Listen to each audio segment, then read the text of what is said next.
All right. Yep. Hey, first off, good luck to our basketball team today. Awesome to have another sellout. And, man, I know Coach Gates and the whole athletic department is fired up about the fan support that the basketball team's getting right now. And so appreciate that and look forward to a great game today. You know, after the bowl game, it was clear to me that needed to take a step back and really evaluate what we need to do as a program to continue to move forward. You know, every opportunity to make a hire is an opportunity to improve your program and see how you can improve. You know, I felt like last year we did a really good job on the defensive side of the ball, really strengthening that side of the ball and improvement, and then going back and evaluating what we're doing offensively.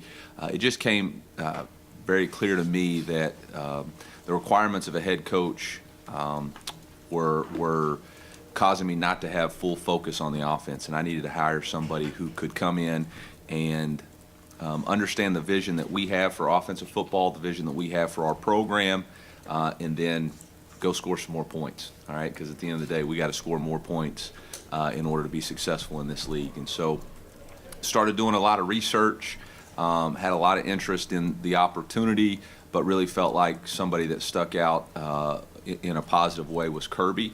Obviously, Kirby has a great history of coaching in his mentors.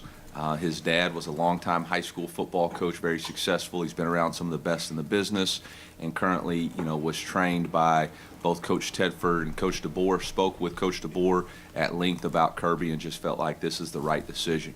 We had a couple of Zoom calls, in-person interview on January 1st, and very excited to welcome Kirby as our new offensive coordinator, quarterbacks coach. With that, I'll take y'all's bullets of questions, and then I'm out of here. I'm going to turn it over to Kirby and let him face why we couldn't score on third down.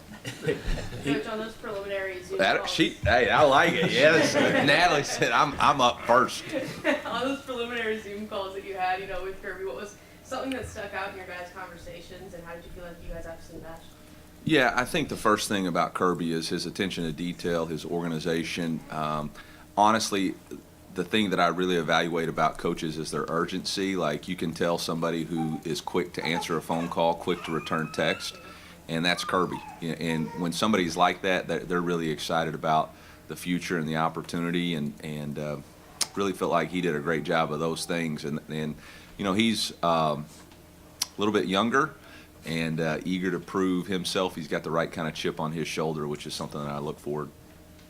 Eli, a lot of coaches say it does take a couple years of sitting in that seat to understand how to budget time and everything. So what does this free you up to do during the week? Recruit, raise money for NIL, oversee the relational aspect. You know, in 2019 and 2020 when I was first here, recruiting was just about recruiting prospective student athletes, and you're only signing 25. Now you have to recruit everybody in your building, coaches, players. You got to recruit boosters, you got to recruit fans, and so that's a large majority of my time as far as specifically in the last 2 years, and I think everybody's feeling that now.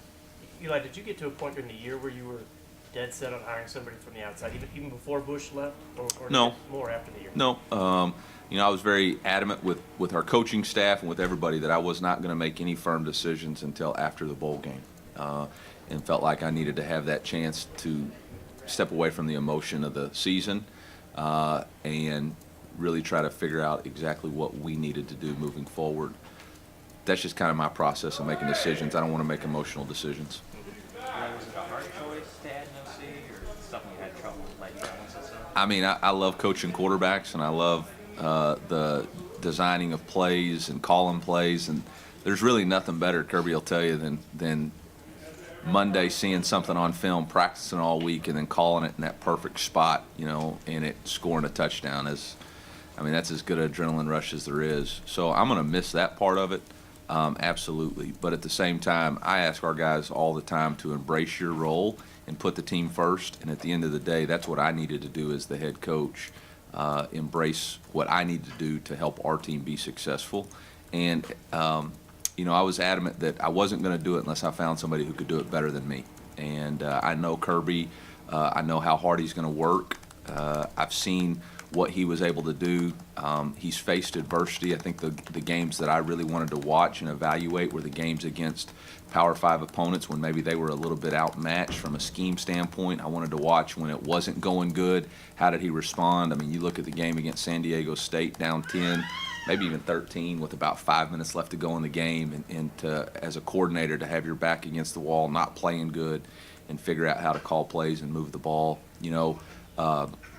Really well against Washington State, really well versus Oregon State, really well versus USC, and to play the championship game the way they did, from an offensive standpoint, I was very impressed. One thing that I failed to mention was just the amount of championships that Coach Moore's been around. I mean, he's been a champion as a player, as a coach, and I feel like he's got the criteria that we're looking for. Was there anything in Kirby's background or scheme that you felt maybe missing in what you guys do that you'd like to add? Yeah, I think he does a great job of designing play, throwing the football, quite honestly. I think, you look at us offensively the last 2 years, we weren't effective enough pushing the football down the field and throwing the ball. And, Kirby's a wide receiver at heart, and so he's going to always want to get the ball to those playmakers in space. And so I just watching him, I think he does a really good job of setting up the offense through the pass game. And that's something that we got to be better at, and look forward to him adding that. When Blake came in, he made a big deal about it's easier for me to learn what they're already doing in their terminology than them to learn a brand new thing. What's it look like as far as, is this a similar offense? Is it an overhaul terminology-wise, or have you guys discussed that? Yeah, we've had a lot of discussions. For us, it's all preference versus performance, and we're going to do what's best to help our performance. I've asked Kirby, and we're going to take a look at it over the next, 7 to 10 days on what he can assimilate, what he feels like we can take off of our current players and teams. Some of the same questions that I had for Coach Baker and asked him to do are the same things that I've asked Kirby to do as we do that. As I've said before, and as Coach Baker said before, this is our offense at the University of Missouri. This is our defense at the University of Missouri. We're going to give him the ingredients. He's going to cook the meal. All right. So we'll figure out how we call. If we call 2-by-2 formation, the exact same thing we called it last year, how we motion and how we shift. That gives our guys a leg up this spring. How he's teaching the route concepts, and more importantly, as an artist, how he's painting the picture. That's going to be up to him and his vision for the offense.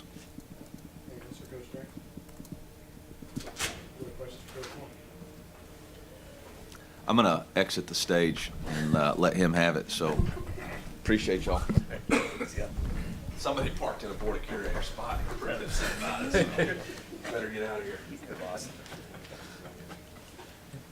Coach, Gabe DeArmond with Power Mizzou and Rivals.com, kind of along the same lines of what I asked Eli. I mean, I don't know how familiar you are with what they've done offensively in the past, but how close is it to your philosophy? Yeah, I think there's a lot of similarities. We talked about this through the process, and in terms of offensive football, Coach Drink references rhythm, right, attack, execute, and for me, there's a lot of various rhythms, and I probably use the word tempo a little bit more, and so that's something that's going to be a big part of our offense. And we still want to attack, right, on a consistent basis. In terms of my mindset as an offensive coordinator, it is, right, they have to defend us, and so I think that's really important. And then at the end of the day, yeah, it comes back to execution, which is, right, all offensive football. Kirby, for you, what stuff stood out about, Coach Drinkwitz and what he's built here at Mizzou so far?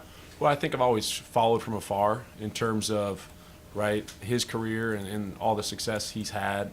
In terms of, I was exiting Boise as a player when he was coming in. And so there's a lot of people probably secondhand who we both have relationships with and have heard a ton of good things over and over and over.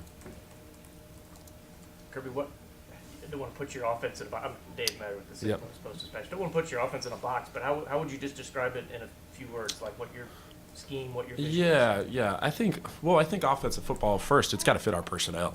And so that's one thing I got to dive into, and our offensive staff and Coach Drink, and we got to figure out what our guys do well and then do that over and over and over. So I don't think you can just say, hey, your offense is this. I think it comes back to what fits our personnel, what fits our quarterback, running back, offensive line. And then at the end of the day, it comes back to we got to take care of the ball, we got to be explosive, and we got to score more. Gerard Hamilton with Power Mizzou and Rivals.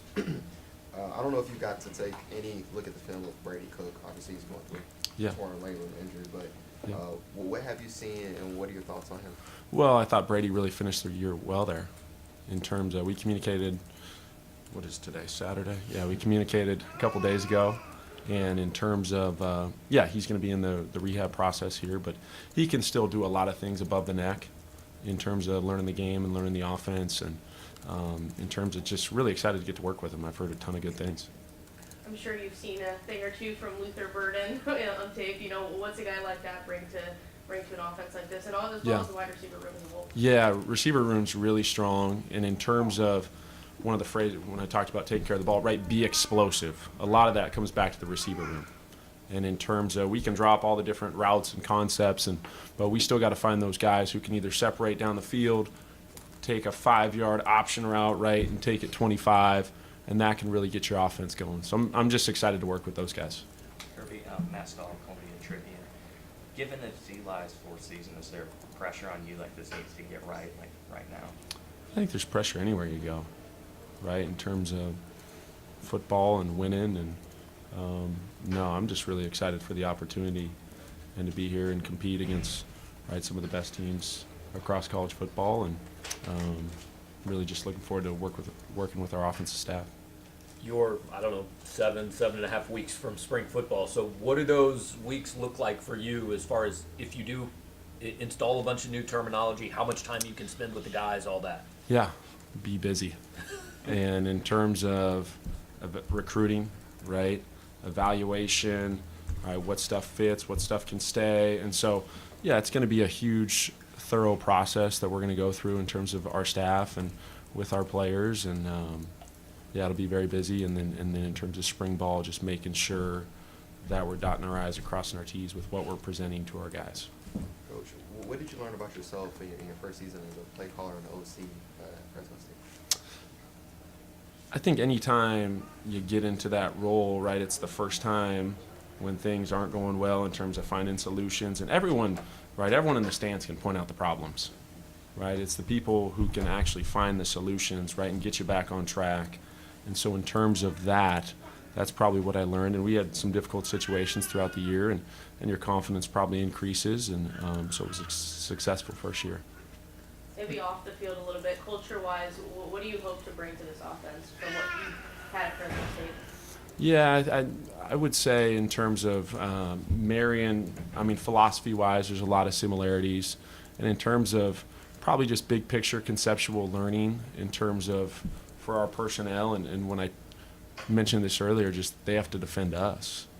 And really trying to figure out what our guys do well and what they have a lot of confidence in, and check my ego at the door. And I might really like a play or a concept, but that doesn't mean we should run it, right? It's got to be comfortable for the quarterback, for the receivers, and so they're playing fast. Big phrase, I don't want them thinking, right? I want them just reacting out there. I think most guys who get to your point, like who have worked for offensive coaches, take a little bit from this and a little bit from that. I mean, having worked with Kalen and Chris Peterson and Jeff Tedford, is it a mix of things you've learned from all those guys? Or? Yeah, no doubt. Yeah, there's a lot. I've been fortunate to be around a lot of really good people, and that goes back to, right, I had some binders sent here from 2013 Boise, right? And so there's some things there. There's some things working at Washington for Chris Peterson, and Jonathan Smith is a huge mentor of mine, who's the head coach at Oregon State, and then Jeff Tedford and Kalen, and so there's a lot of different wrinkles, and it could be terminology, it could be conceptual. I think anytime you get into this chair for the first time, it's figuring out, hey, this really fits, I really like that, right, and figuring out, hey, this is the offense that I think in terms of all those things that fit. Kirby, when your playing career ending, did you know it was immediately into coaching, or how did that decision process? Yeah. No, I was fortunate to, I did work a day job there for about 6 months in joint replacement. Realized I didn't really like blood. And, but College of Idaho is a small NAIA school outside of Boise, and was able to get my feet wet and be the receiver coach there for the fall of 2014, and then went to Washington, which was Coach Peterson's second year. But growing up around the game, right, I knew really yeah, that's what I want to do. Understand football is football, but especially when it comes to the recruiting piece, you know, your entire career has been out west, now moving to an SEC school in Yeah. the middle of the country. What challenges are there? Those are understandable. It's a fair question, and definitely got to get a little bit better, probably lay of the land. I still think recruiting comes back to consistent communication, and in terms of being relatable and meeting guys where they're at. And I think if you display the ability to help someone reach their goals, I think they're going to be interested in this place, right? And our offense. Anything else? All right, guys, thank you very much. Thank you. Thanks, Coach.